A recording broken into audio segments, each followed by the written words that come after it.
You're listening to the Educate, Enable and Empower Show, a podcast from the Scottish Women's Development Forum in which we sit down with inspiring women and others to listen to their stories, life lessons and perspectives. In this podcast, Joanne McEwan and I sit down with Rebecca Tweedie. Rebecca is a serving officer in Fife working as the Equality, Diversity and Inclusion Officer in the Divisional Coordination Unit. She's previously worked in public protection and response policing. Rebecca talks about her route into policing, her determination, resilience, her passion for ED&I and its importance for policing and our communities, and how she became a proud role model. Hello and welcome to the Scottish Women's Development Forum podcast series. My name's Joanne McEwan, Chair of the Women of Colour in Policing Subcommittee. I'm joined by Jenni Stuart, Deputy Chair of the SWDF, and we're delighted to be joined today by Rebecca Tweedie. Rebecca's a police constable with Police Scotland, and she's going to share with us some of her experiences and perspectives in policing. So, Rebecca, what inspired you to work in policing? It's not like a crazy wild story or anything. When I was at school, I just wanted to join the police. And I wanted to join the police, and my mind never changed. So at the end of fifth year, after I finished my hires, I left school with the intention of joining when I was 18. I'm a December birthday, so I wasn't quite there yet. And all my friends were still at high school. So I was at a bit of a loose end. The job that I was doing at the time, I wasn't really picking up a lot of shifts. So I thought, I'll just go back to school. So I went back to 6th year, maybe, I think it was after the October break, and I'd done another couple of hires, another advanced hire. And again, all my friends were applying for uni. So I thought, I might as well just do that as well. If they're doing it, I'll fill in a wee form. And I remember my rector at the time had said, but it's a good sort of backup plan, because what if you don't like the police? I was like, but I will like the police. It's like, but it's good to have like a sort of security net. And I was like, all right, fine. Obviously, just listen to your teacher. So I applied for one course and one uni, and I was going unconditional. So I went and I done law, and then I done my 4 years. When I can't remember if it was in 5th year. It must have been in 5th year. Central Scotland Police were doing a work experience. So it's probably changed now, but they done a partnership with my school, and you had to fill in an application form to say why you wanted to go and do your work experience with Central Scotland Police, which is now Forth Valley C Division.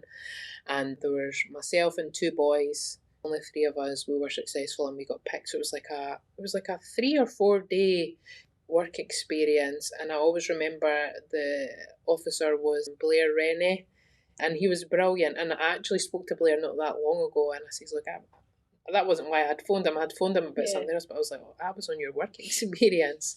And that was brilliant. So you had to do an application form. You had to stand up and do a talk that you had prepared prior to it. And then you got to do some of the sort of application process of the exams that you would sit. And then the other days we done work with the different departments. So we got to see the dogs. I think at that time it was the police's first Rottweiler that we had. Oh. And I was just amazed at this dog, and we got to go see the traffic and things like that. And it was so good. And actually, one of the other boys on the course, he also joined the police. So it just goes to show it was effective. It works. Yeah, so I just never ever changed my mind. And then finished uni, and as I was doing my dissertation, I remember you had emailed me saying, look, this is Fife's last intake before we go to Police Scotland. So for me, it was kind of like a now or never. Because I thought, it might be a bit more complicated if it's Police Scotland. Like, I would really like Fife. So at the same time I was doing my dissertation, I was doing my application form, and here we are, 11 years later. So that was it. I just always wanted to do it. I think I was about 14, and then stuck to my guns. Tell us a little bit about you and your career journey so far. Yeah, so I have just coming on 11 years police service. I currently work in P Division in Fife. I'm attached to the DCU, and I am the Fife's EDI officer. I've been doing that for about 3 years now. Really enjoy it. It's really something that I'm passionate about. Prior to that, I worked in the Public Protection Unit. I work managing high-risk offenders in the community. It was really good. It was a really different way of policing, and it was more sort of like monitoring people's behaviours and things like that. So it was really good. I learnt a lot from that role and working with partner agencies and things like that. So it was really good. And prior to that, I was on response policing, which is pretty much where everybody starts their policing journey, driving around, going to blue light calls. Again, I think it's probably one of the best jobs in the police. That sort of fast-paced adrenaline rush that you get, that you probably don't get anywhere else. So yeah, that's been me so far for the last 11 years. I had a little break for a year when I was off having my daughter, but other than that, it's just gone by so fast. It's funny because you've already spoken about the variety, just in what you've said there, the variety of different things you can do. Is that one of the things that kind of encouraged you to join the police? To be honest, I think maybe when you're first joining, you don't really know, and then when you get in through the door, there's just all these opportunities that are there, and being able to do that, especially since becoming Police Scotland, I joined just as we were merging into one force, so from Fife Constabulary to Police Scotland, I was in that sort of transition. The opportunities that opened up even in Police Scotland is so vast if you're willing to take on that challenge and move about and things like that. So I definitely probably didn't realise how much opportunities were out there when I joined, but it's amazing that there are so many there. And is there anyone, I know I got the sense there that you've liked all of the jobs that you've done or the roles that you've done so far, but is there any particular one that you get the most job satisfaction, the most energy out of? It's so hard because I've really enjoyed them all. I really enjoy the job that I'm doing just now. I think because kind of going back to what I did at uni in my final year, one of our modules in law was prejudice, discrimination, criminal law, and I wrote my dissertation on religious hate crime. And then when the job as Equality and Diversity Officer came up, I thought, this is right up my street. And I think just on a sort of personal level as well, it was just something that I wanted to try and be able to influence and change. And then as the roles developed while I've been in there, with the way that things are going in the world, and certainly in Police Scotland with the Policing Together strategy, I think there's just so much potential for us, for our communities. I've loved it so far, and I just think that it's going to blow up to be something really massive, and rightly so. Yeah. And important. And so I suppose you spoke there about your dissertation being on religious hate crime, and our podcast series is about women of colour.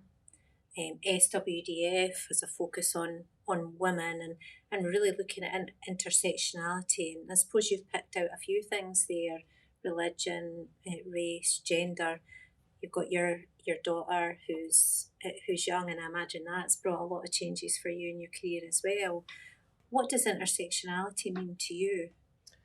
I think it means exactly what you've just described. It's that you go through your career, and it's not just one thing that affects you and affects how you progress. When I think back to when I first joined Response, I was 22, and you were maybe going to a domestic type call, and it's a couple who have maybe been married for 10, 15 years, and you're trying to maybe give them a bit of advice, trying to deal with it, and they'll say, well, what do you know? You're just a wee lassie. So there's that sort of inexperience of life, marriage, things like that.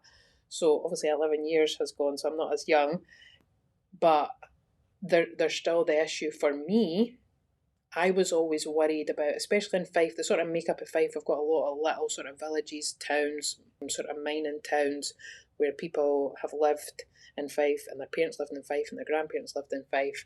And I was always worried about that sort of generational racism, that if I maybe went into a call, not only would I be the wee lassie, but I would be the wee mixed race lassie. So I was just always worried that something would get said.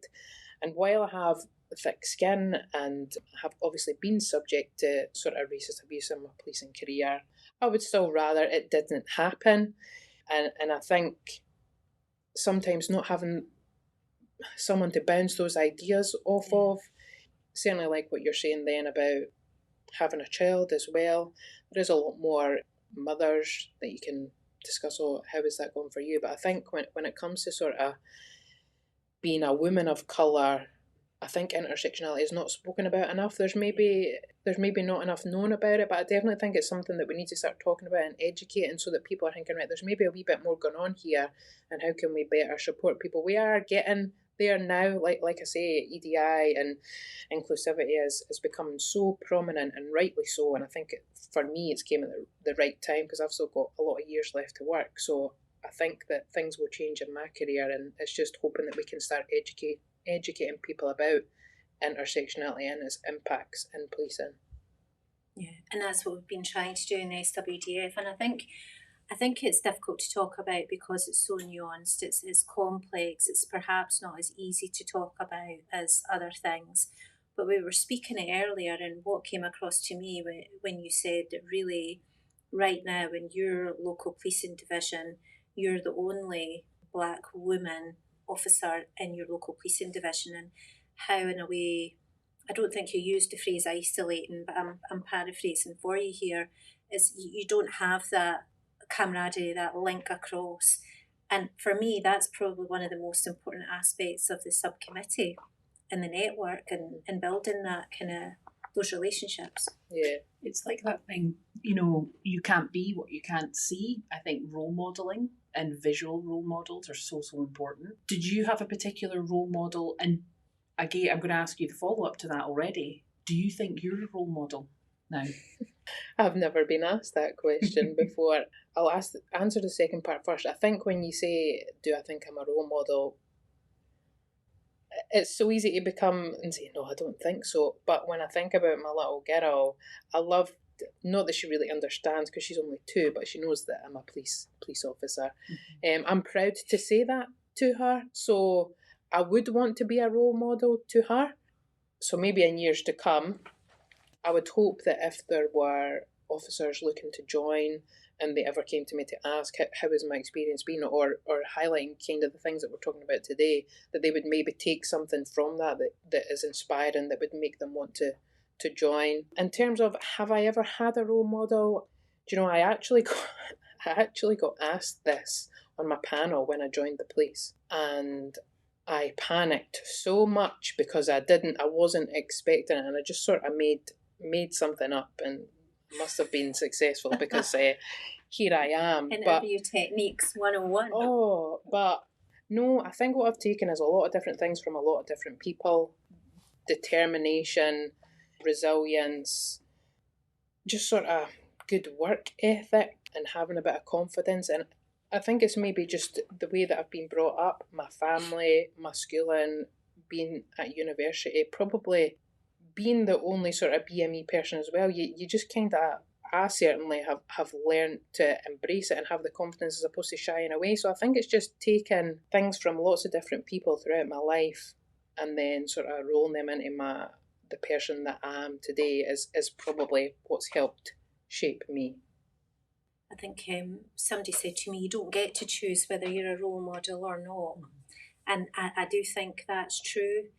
And, obviously a role model to your daughter, but I think you'll be surprised at the people who would look to you young into this organisation in that respect. So I think it's good that you embrace that and recognise that it's there, What do you think about, obviously, a big part of our discussion and your day-to-day work as well is the equality, diversity and inclusion. And Serene Livingston's statement about institutional discrimination, I think, has had a huge impact on us as an organisation, and I know for me as well as an individual. How did it make you feel when you heard that? I think when I first heard it, I was a little bit panicked. I think panicked is maybe slightly too strong, but I thought, oh dear, because I was so worried that people wouldn't understand what it meant, and I was worried about the sort of fallout from that. I know what it meant, and I agree. Like, we as an organisation, we've just become so accustomed to doing things the way that we've done it for so many years, and we're just not getting it right for our staff. But he's been willing to put up his hand and say, look, we are not wholly inclusive for our officers, our staff, or the communities that we serve. We need to change things now. But all people heard was, oh, we're racist. and both officers, staff, and members of the public. And I really hope that the communications that come out after and the learning points are that people can understand the true meaning behind it. I think we're getting there. I know that we had the sort of frequently asked questions published. There's been a lot of talk about it in the station between my colleagues and stuff like that. Even just at home, like my husband will talk about it, his family or my mum and things like that, and you're trying to educate them. No, this is actually what was meant. So I was initially worried when I first read the email, and then I seen the sort of communication. But I think already things are starting to change, and there's a level of understanding that's coming out now. And I think it's been the right thing to do, to say, look, we've been getting it wrong, but we're now going to fix it. We're now going to change these things. So. And I think it was back in May, wasn't it? It was around about May of this year, and it goes to show that I think you're right. There was that initial you probably weren't the only person who felt concern, anxiety, something about that around about it, and here we are. I just wondered what you think. I picked up on what you said there, that the first thing people felt was we're racist. I noticed that as well in people's discussions, that race and racism was a real focus for people, when actually Syrian spoke about discrimination, inequality as it appears to gender and a whole the other protected characteristics. And I just wondered why you think people are so appalled or affronted when we talk particularly about race. I think it's just a combination of everything that's kind of gone on in the last few years in terms of the sort of Black Lives Matter during COVID, and when you see these videos that appear on social media of it's always the sort of the black-white power struggle, officer versus member of the public, and I think that's maybe what they took from that. I think another issue as well is that sexism and homophobia, it just doesn't seem to have the same sort of driving force behind it. It's almost like they're the sort of forgotten about discriminated groups, and they're not. Like what it says, we are institutionally discriminatory. That's for everybody, but I think people just don't like to be branded a racist. Yeah. You hear people say all the time, I'm not racist, and I think that's why they've honed in on that. It's rare that you would hear people say I'm not sexist. It's just a lot more assumed, but people need to fight for but I'm not racist, even though actually there's maybe a wee bit unconscious bias there, but I'm not racist. So I think that's why there's maybe been this focus on race as opposed to some of the other protected characteristics. And maybe going to be one of the challenges for policing together as a, that organisational activity to direct the activity and all of those kind of different strands. And I think that's the challenge, isn't it? There's a lot to do. Mm-hmm. And again, I suppose for me, we've seen a lot of work already. It didn't just start in May, it started a long time before that, years before that. But what do you think has worked, organisationally in terms of EDI? I think in terms of the policing together strategy, a lot of people might not know what it is or who works there, but everybody's talking about it. And I think that in itself is a massive step forward, because even when I joined, like I say, almost 11 years ago, people didn't really speak about these things. It was a rarity, and now it's spoken about every day, and the training that our first line managers are doing, and our framework for our interview process and our competencies and things like that. It's a massive focus, and people might say, "Oh, Policing Together, they've posted something online about neurodiversity, or they've posted something online about Ramadan," and it's just a wee synopsis, a wee bit more information, and people read it. They might not read it, but it's just the way that the sort of communication strategy, I think, has been effective. It's been like that sort of little sneaky getting things out, as opposed to a sit down and do a Moodle course and sit down and listen to me tell you about the Policing Together strategy and that we've got an ACC, because that doesn't always compute with people. It's these sort of little things that have snuck in, they're sort of their colouring and their website and how the logo is branded on the same and all their pieces of information that go out. I think that's probably what's been most effective, because even if you maybe don't know enough about Ramadan, you're reading it and then it might just be, I'm going to read a wee bit more, or here's a wee hyperlink to something else. And I think that's been a good way of sort of sneaking it in, and people are starting to talk about it a lot more. Consistency. Yeah. It's a good campaign. I think that's true. And it's not just coming through policing together, but coming through professional standards with the behaviours and all the messaging that's came through there in terms of the positive steps that the organisation is taking in terms of having the right people in the organisation as well, I think is important. But I suppose the aim to some extent is representation, improved representation, isn't it? So we know women of colour, and which is our focus in these podcasts, very underrepresented in policing. You know that from you, I know that, right across the UK. What do you think is the answer in terms of changing that representation? I think we just need to get better at education and engagement. I think if we can get it right for the staff that we have already, they're going to have a better career experience. We're going to be able to retain our colleagues for a longer period of time, and then that way when we're going out and we're working in our communities are going to see that, and then they might be more inclined to join. They might be more inclined to ask questions. How's your career been? Have you faced any racism, for example, and how did you deal with that, and how did the organisation support you? I think we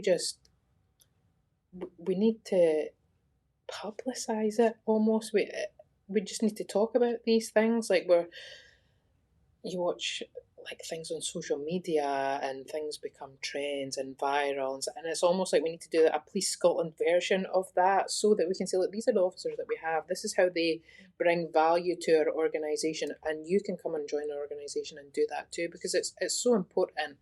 And I think this committee is going to be paramount in that, because getting everybody together and being able to see people who look like you, which hasn't happened a lot for me in my career, it just gives you a degree of comfort that you aren't the only person there. And I think it's going to be reassuring for a lot of people who will hopefully join the committee and that are young in service, that are maybe feeling a bit, have I made the right choice here? Look, yeah, you have, and here's why, and this is what your career can look like. So I think it's just about talking about it, publicising and sharing our sort of successful stories. I think representation makes a difference, you're right, and just people being there. I know when I joined the police, women in general were tiny in number, and the more that joined, it felt to me that the more welcoming it felt, and it changes the culture. To be a woman, we've reached a point now where there's been a great improvement in terms of that. So no, I think you're right. There's something about being around people who get it without having to explain. Mm-hmm. Yeah, and it's interesting for me. I'm sitting here as an ally, and I'm across the table from Rebecca. You've got 11-year service, you said. And Joanne, how many years service have you got? 23. 23, and I think it's interesting for me to see the difference in your experiences as well. Around, you're talking about hardly any women representing, let alone any women of colour, and very different career journeys. But I suppose, it's fascinating listening to your story as well, because you are, of course, Joanne's sister as well. So that must have had an influence on your life as well, with that relationship, and then coming into policing at that later stage. Yeah, I think people have maybe wanted to assume that me and Joanne are the same, and we probably do have a lot of similarities, but I think because Joanne has been so successful in her career, I wanted to make sure that I worked hard to prove that I was going to be successful on my own merit, because often people have sort of preconceived ideas and they think that you get places just because of who you are or who you know. And I just wanted to try and make sure that that's not the case with me.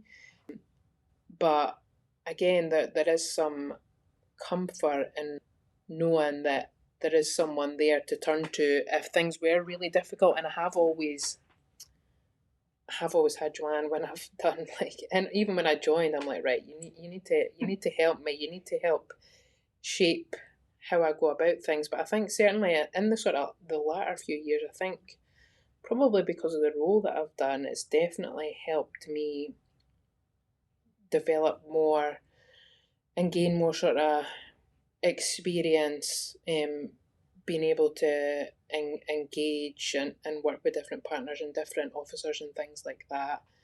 But I think sometimes as well, maybe other officers knowing that Joanne is my sister, they maybe automatically have a wee bit of faith in me, which is fine by me. And also lots of people also call me Joanne. Do they really? Yeah, and sometimes I got a ma'am earlier as I was coming down the stairs and I'm like, hello. So that's quite funny. But yeah, you have to say, no, I'm Rebecca. And oh, yeah. But no, it definitely has positives and negatives. But I guess I can spin the negative to know that I've then pushed myself to make sure that people they know me I'm on merit and they know that I've worked hard to achieve what I set out to do. And I suppose for me as well, looking in, then what does it mean to you to have your younger sister in policing? I suppose, first of all, it's really surprising and disappointing to me that we have to have that conversation about on your own merit and doing things on your own merit. And I think the frustration for me is a huge lack of appreciation for you of how difficult it has been for you to achieve what you've achieved as a woman of colour, now as a mother, and actually the challenges that exist there for you already. So the idea that there's an issue around merit, I find really, really interesting. I think it's interesting because our journeys are quite different. I think we've got a lot in common now, especially now that you have a child, I've got children. There's so much that we share in terms of the challenges that brings, because they're huge. Yeah. But I think there's a big generational gap. And I suppose, if I'm being wholly honest, my first 10 years in policing were quite difficult, actually, in a lot of different ways. A lot of good parts, but they were difficult. So when you said that you were going to join the police, I was a bit worried about that, if I'm honest, and what that meant for you, and would the challenges that I had be the challenges that you had. Mm-hmm. I don't think they have been. I don't think they've been the same. They're there, absolutely. And I suppose that gives me a feeling of hope for the future. So for my daughter who's going into the world of work now, for your daughter who'll be coming to that in 20 years' time, I hope that not just in policing but in life in general, that it gets better for them. Yeah. I suppose, I mean, it's just fascinating for me to listen to you both in those different perspectives just through time. We were talking about the Policing Together strategy earlier on. How do you see that working in the future? Why do you think it will be beneficial? I think it will be beneficial because it seems like the first time that Police Scotland, policing are really taking this matter seriously. There might have been a lot of things that have gone on in a lot of years gone past, but there is now a clear path, I think, as well, with the statement of the now retired Chief Constable. It's put it out there to say, look, this is out there, we can't take it back. We now need to change things, and I think that's why it's going to be different this time. I think what we need to see now is we need to see action. We've had the words, we've had the communications, we've had the strategy. This is what it looks like, this is what we want to do. We now need to start seeing things changing. We need to see policies and procedures changing, how we are recruiting, how we are retaining our staff. or kind of like what you were saying about professional standards, those staff that are not suitable for organisation, how are we essentially getting rid of them? So I think we need to start seeing things, and unfortunately we're a massive organisation, that's not going to happen overnight, but I think sooner rather than later, to keep the momentum going so people know, look, Police Scotland are committed to this, because people need to see some sort of tangible thing, and even if it's just communication to say, look, this is actually what's going on behind the scenes. I think that's important to make sure that, a bit like when we are dealing with a member of the public for their inquiry, we're keeping them updated so that they know we've not forgotten about them. I think we need to do that for our officers and staff too. Yeah, just kind of keep the foot on the gas. And I think that's a really good point, because I think sometimes equality, diversity and inclusion as a goal, as an aspiration, it's tended to ebb and flow over the years in terms of where it's sat in importance. And what I think from Cirian's statement, and from having a dedicated ACC for policing together, from having a kind of a dedicated division to look at that, I think what it gives is a real commitment, a real long-term commitment, which is really, really good. So I guess, with all of that, we've talked about your career, we've talked about what the future holds, and what would be your message to a young woman like yourself, a woman of colour, or anybody who's thinking about joining the police? I think my message would be to definitely think about it, come and speak to officers, hear about their experience, come to the recruitment events, or just pitch up at your local station and ask if there's a cop that's got 5 minutes and you can speak to them. Have a lot of resilience, do your research so that you know what's going to be in store for you. Relish the opportunities and the challenges that are there, because like I said at the start, Police Scotland is massive. You can go anywhere in Scotland. There are so many opportunities available to you, and just be willing to take on those challenges and be brave and stand up for yourself and speak out when something's wrong. I like that. I like that. Yeah. Be brave. I think that's the one thing I'll remember. Yep. Thank you so much, Rebecca. It's been lovely to hear your perspectives today. If you're interested in a career in policing, you can visit the Police Scotland website at scotland.police.uk. And if you'd like to find out more about the Scottish Women's Development Forum, you can also visit our website, which is scottishwdf.com.